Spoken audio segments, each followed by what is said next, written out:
Vinga,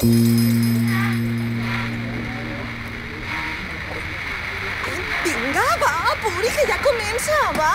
Escolta, si haguéreu arreglat el vostre radiocasset, jo no estaria ara barallant-me amb este trasto.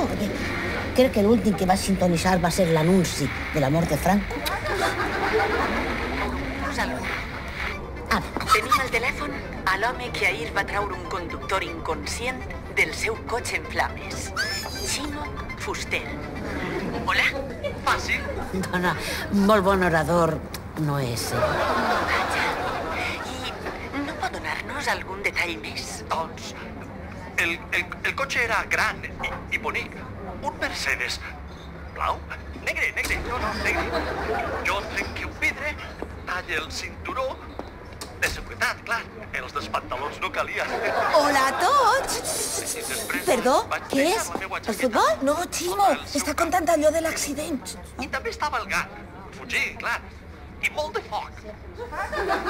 Doncs quan jo vaig exposar en un programa cultural la meva conferència sobre conductes psicòtiques, tots teníeu coses a fer. Ui, i mira que ho sent, Marta. M'agradaria tindre'l per a poder veure'l totes les nits. De veres? Sí, que patís d'insomni. Hi havia soroll i flames. Ximo? Hola, Ximo? Què? No ha anat malament, eh? Quina llàstima que s'ha tallat. Ximo, hi ha alguna cosa que volgués dir-nos?